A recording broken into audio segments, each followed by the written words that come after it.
Hello friends, welcome to my channel. आज हम आपके लिए लेकर आए हैं डंकी मूवी की एंडिंग की एक्सप्लेनेशन। पार्ट 1 के बाद जब सुखी खुद को आग लगा लेता है, आग लगाने की वजह से सुखी मर जाता है और मरते मरते कहता है, मैं अपनी जस्सी के पास जा रहा हूँ। पार्ट 1 के एक्सप्लेनेशन का लिंक डिस्क्रिप्शन बॉक्स में देखें। सुखी का अंतिम संस्कार किया जाता है, जहाँ उसके दोस्त काफी इमोशनल होते हैं। हार्डी कहता है, मन्नू तू गलती से भी कभी सुसाइड करने के बारे में सोचना भी मत, मैं लेकर जाऊंगा तुम्हें लंदन, ये वादा है मेरा।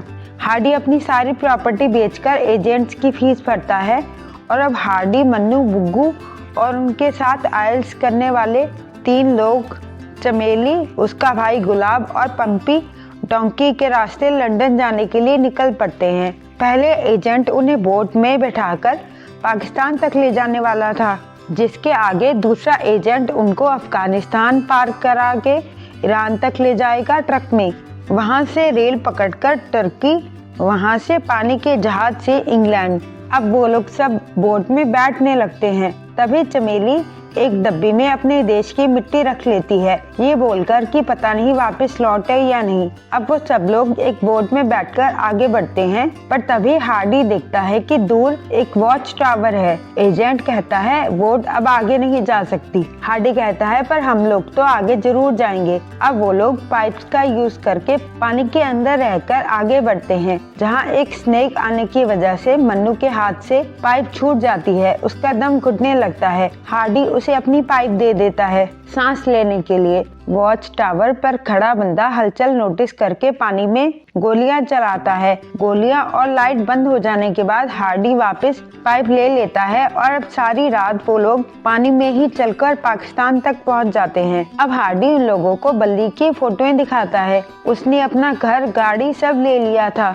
अब वो लोग एक ट्रक में आगे बढ़ते हैं। अलग अलग गाड़ियों में उन लोगों का सफर चलता रहा, कभी गोलियों की आवाज सुनती तो कभी बम फटने की। 2 महीने में पाकिस्तान अफगानिस्तान की सरहद पार करके ईरान पहुंचे। अब वहां से उन लोगों को 2 दिन पैदल चलकर रेगिस्तान पार करके टर्की के लिए ट्रेन पकड़नी थी, पर तभी वहां के कुछ फौजियों ने उन्हें देख लिया। चमेली हाथ जोड़ने लगी। उनका लीडर कहता है, ठीक है, जाओ, भागो। पीछे से उन लोगों के लीडर ने चमेली को गोली मार दी। उसके पास जो देश की मिट्टी वाली डब्बी थी वो भी गिर गई। फिर उसने गुलाब और पंपी को भी मार दिया। वहाँ के फौजियों ने हार्डी, मन्नू और बुग्गू को बंदी बना लिया, पर वहां से किसी तरह हार्डी ने उन तीनों फौजियों को मार दिया और खुद आगे बढ़ गए। फिर उन्होंने चमेली, पंपी और गुलाब का अंतिम संस्कार किया और ट्रेन में बैठ गए। वहां मन्नू हार्डी से कहती है, मेरी और बुग्गू की तो वजह है सरहदें टापने की। हार्डी, तू क्यों ये सब कर रहा है? हार्डी कहता है, मैं पागल हूँ तेरे लिए, और ये सब तेरे लिए ही कर रहा हूँ। लंदन जाके बिग बैन के आगे तुझे प्रपोज करना है। अब आगे 27 दिन तक वो लोग इंग्लैंड के कंटेनर में थे, जिसे देखकर ऐसा लगता था मानो वो लोग गटर में हों। उसके आगे उन लोगों को कार के पार्ट्स में भर भर कर लंदन में पहुँचाया गया। अब वो लंदन पहुँच जाते हैं। अब बिग बैन के आगे हार्डी मन्नू को प्रपोज करने वाला होता है, पर तभी बुग्गू चिल्लाता है, बिल्ला बड़ा आदमी बन गया, उसका पुतला लग गया लंदन में। फिर उन्हें समझ आता है कि बल्ली स्टैचू बनकर भीख मांग रहा है। बल्ली उन्हें एक जगह ले जाता है, जहां बहुत सारे लोग मिलकर एक जगह रहते हैं और वो सब लोग किराया बांट लेते हैं। मन्नू कहती है, बल्ली तेरे पास तो स्टूडेंट वीजा है, तू क्यों उन लोगों के साथ रह रहा है? बल्ली कहता है, खाली वीजा है, एडमिशन फेक था, पकड़ा गया तो सीधा अंदर। हार्डी बहुत गुस्से में होता है और हार्डी बिल्ले को मारता है कि तुमने झूठी फोटो क्यों भेजी? तुम्हारी झूठी तस्वीरें देखकर कितने निकल पड़ते हैं डोंकी मारने और रास्ते में मारे जाते हैं। बल्ली कहता है, कम से कम हमारी तस्वीरें देखकर हमारे घर वाले तो खुश हैं, हमारी जिंदगी नहीं बनी तो क्या, हमारे घर वालों की तो बनी। बुग्गू कहता है कि ये वो लंदन नहीं है जिसका हमने सपना देखा था। यहाँ 20-25 लोग मिलकर एक वॉशरूम वाले घर में रहते थे, वो भी चोरी की। अगर पकड़े गए तो पुलिस अंदर कर देगी। हार्डी कहता है, चल मन्नू, वापस चलते हैं इंडिया, यहाँ हम सारी उम्र इलीगल रहेंगे। अब हार्डी ने एक वकील ढूंढा, पटेल नाम का। वो कहता है, 3 तरीके हैं यहाँ पक्के होने के। पहला, इस कंट्री में कुछ करोड़ इन्वेस्ट करो, फिर गवर्नमेंट तुम्हें पक्का कर देगी। दूसरा, असाइलम, कोर्ट में जाकर कहो कि तुम्हें अपने देश से खतरा है, हार्डी इस तरीके के लिए मना कर देता है क्योंकि वो एक फौजी है और अपने देश के लिए बुरा बिल्कुल नहीं बोल सकता। तीसरा तरीका, यहाँ के किसी पीआर से शादी कर लो। पटेल मन्नू के लिए एक लड़का ढूंढ कर लाया होता है जो पैसों के लिए मन्नू से शादी करने के लिए तैयार होता है। एक बार मन्नू पक्की हो जाए तो वो अपने फ्रेंड्स की भी हेल्प कर सकती है।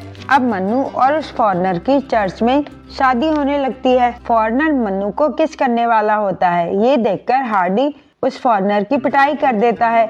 फादर पुलिस बुला लेते हैं। पुलिस उन चारों को पकड़कर ले जाती है। पटेल अब भी उन लोगों से यही कहता है, सुखी की अस्थियां जज के सामने रखो, वो देखकर हिल जाएगा। और उनसे कहना कि हमें भी अपने देश में खतरा है, हमारे देश वालों ने सुखी को जला दिया, फिर तुम्हें यहाँ रहने की परमिशन मिल जाएगी। अब सबसे पहले हार्डी आगे जाता है, पर वो कहता है मुझे अपने देश में कोई खतरा नहीं, पर आप लोग वीजा नहीं देते, इसीलिए हम इलीगल तरीके से यहाँ आते हैं। हार्डी सुखी को याद करके कुछ इमोशनल बातें भी करता है कि उसे सिर्फ एक दिन का वीजा चाहिए था, अगर हम पैसे इन्वेस्ट करें तो यहाँ पक्के हो सकते हैं। बॉर्डर सिर्फ गरीब लोगों के लिए बंद हैं। हार्डी को वापस इंडिया भेज दिया जाता है। बुग्गू, बिल्ला और मन्नू बोल देते हैं कि मुझे अपने देश में खतरा है, हमें असाइलम चाहिए। तब मन्नू आखिरी बार हार्डी से मिलती है। अब सीन आज पर शिफ्ट हो जाता है। वो तीनों दुबई पहुँच जाते हैं। हार्डी पहले से वहाँ पहुँच गया होता है। वो लोग चारों मिलकर बहुत खुश होते हैं। अब हार्डी को ये भी पता चलता है कि मन्नू ने आज तक शादी नहीं की, बस एक झूठा कार्ड छपवाकर हार्डी को भेज दिया था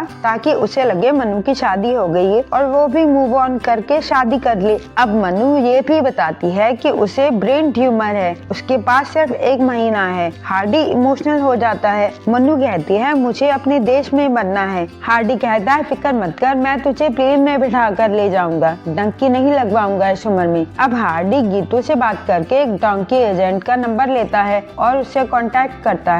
हार्डी उन तीनों के लिए इंडिया के कपड़े और कुछ इंडियन न्यूज़पेपर्स मंगवा लेता है और उन्हें कहता है अपने लंदन के फोन, सिम सब तोड़ दो, एक कंटेनर साउथ अरब से गुजरात जाने वाला है। अब हार्डी के कहने पर वो लोग अपना लंदन का पासपोर्ट भी उस एजेंट को दे देते हैं डिस्ट्रॉय करने के लिए और कंटेनर में बैठकर निकलने लगते हैं। पर डोंकी एजेंट उन सब की तस्वीरें लेकर खुद ही पुलिस को इन्फॉर्म कर देता है कि कुछ लोग डंकी मार रहे हैं। कंटेनर में कुछ लोग बहुत सारा खाने का सामान रखते हैं। बुग्गू कहता है ये तो बहुत सारा है 4 दिन के लिए। तब वो बंदा कहता है 4 दिन नहीं, लंदन पहुंचने में 2 हफ्ते लगने हैं और बोलकर कंटेनर लॉक कर देता है। बल्ली लोग चिल्लाते हैं लंदन नहीं, हमें इंडिया के कंटेनर में बैठना था, पर कंटेनर तो बाहर से लॉक होता है। और वो एजेंट उस कंटेनर के बाहर एक निशानी भी लगा देता है। एजेंट इनाम लेने की मंशा से दुबई पुलिस को इन्फॉर्म कर देता है कि कुछ लोग डंकी मारने वाले हैं, मैं उन्हें पकड़वा सकता हूँ। अब वो एजेंट उन लोगों को पकड़वा देता है। वो तीनों कहते हैं हम लंदन के रहने वाले हैं, वहाँ के सिटीजन्स। पर पुलिस ऑफिसर कहता है क्या तुम हमेशा लंदन ऐसे कंटेनर में बैठ के जाते थे? वो लोग कहते हैं हम गलत कंटेनर में बैठ गए थे। हार्डी कहता है सर ये तीनों झूठ बोल रहे हैं, ये लोग और मैं हम सब इंडिया से हैं, ये देखो मेरा पासपोर्ट इंडियन। हार्डी उन तीनों के गलत नाम बताता है,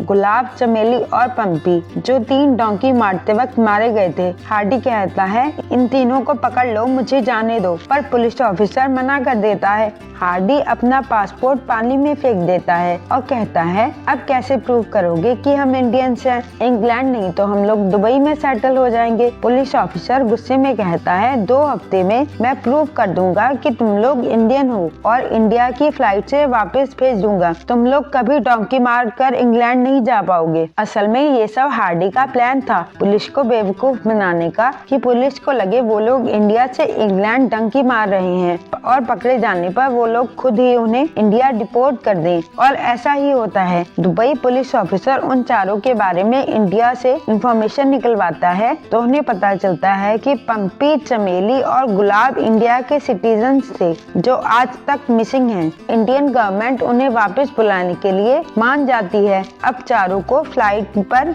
घर वापस इंडिया भेज दिया जाता है। बल्ली और बुग्गू के पेरेंट्स की लाइफ अब बहुत बेहतर होती है। मनु के पेरेंट्स पेरेंट्स को भी उनका घर वापस मिल गया होता है। घर के बाहर उन लोगों ने लिखवाया होता है मन्नू की कोठी, और मन्नू के घर के ऊपर हार्डी ने बिग बैन जैसा स्टैचू बनवाया होता है। अब रात के वक्त हार्डी मन्नू को बताता है कि उसने भी आज तक शादी नहीं की। हार्डी ने भी मन्नू को झूठ बोला था। अब हार्डी मन्नू को प्रपोज करता है और कहता है 2 मिनट रुकना, और पलटकर फोन में बेल की साउंड प्ले करके मन्नू की तरफ मुड़ता है। मन्नू की सांस थम चुकी होती है, मन्नू एक्सपायर हो जाती है और मूवी की एंडिंग हो जाती है। वीडियो पसंद आई हो तो लाइक करें। पार्ट 1 के एक्सप्लेनेशन का लिंक डिस्क्रिप्शन बॉक्स में देखें। वीडियो को शेयर और चैनल को सब्सक्राइब करें। हम अपने चैनल पर हॉलीवुड, बॉलीवुड, बॉलीवुड, एनिमेटेड और डॉग मूवीज को भी एक्सप्लेन करते हैं। Thank you.